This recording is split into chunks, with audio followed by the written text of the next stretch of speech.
My lord, Wen Li Jijin, Xiaoyan of Changshan County, went to Qingzhou province once. He met 6 or 7 people on his way. They had an accent like Yandi people. They had scars on both cheeks, like copper money. Surprised, Mr. Li asked why they all had the same disease. When we visited Yunnan a few years ago, we lost our way after dark and walked into the mountains, the guest said. The cliffs, the mountains, the roads.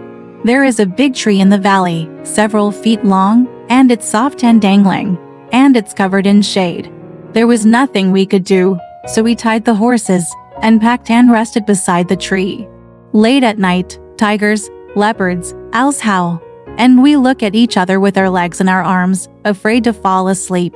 I saw a grown-up coming. How tall was that? We were lying on the ground in fear of the atmosphere. The grown-up came to his trail, grabbed the horse with his hand and ate it. He ate 6 or 7 horses in an instant. And then he would fold down the strips of the tree and grab our heads, like a fish feather, and string us together. Walking a few steps, the branches sound fragmentary.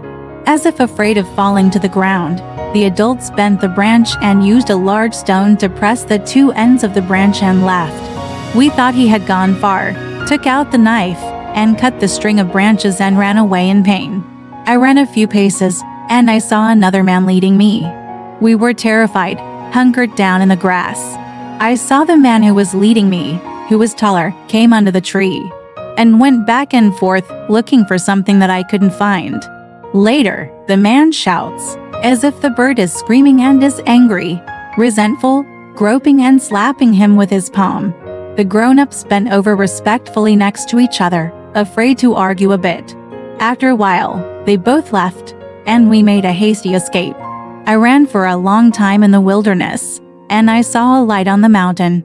They all ran over, and at one point, it was a stone house, and there was a man living in it. We went in. We all met him, and we talked about what we had just suffered. The man pulled us up and sat us down. This thing is so hateful, but I can't stop it. When my sister gets back, we'll talk to her. Not long after, a woman picks 2 tigers in from the outside and asks where the guests are from. We kowtowed and told her why. The woman said, I knew these 2 things were bad, but I didn't know they were so stubborn. It should be removed immediately.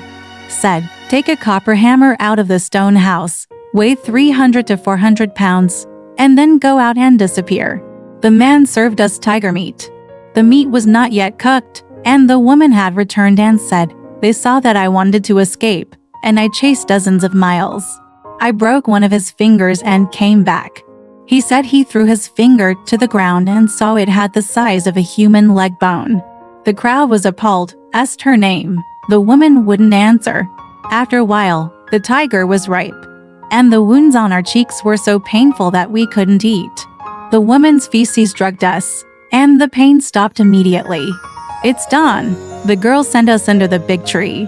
The luggage is all over. We each carried our bags for more than a dozen miles. And after the fight last night, the woman pointed out that there was still more blood in the puddle. She drove us out of the mountain until she said goodbye and returned. Alright, this story has come to an end. If you liked it, please give it a thumbs up. Thank you.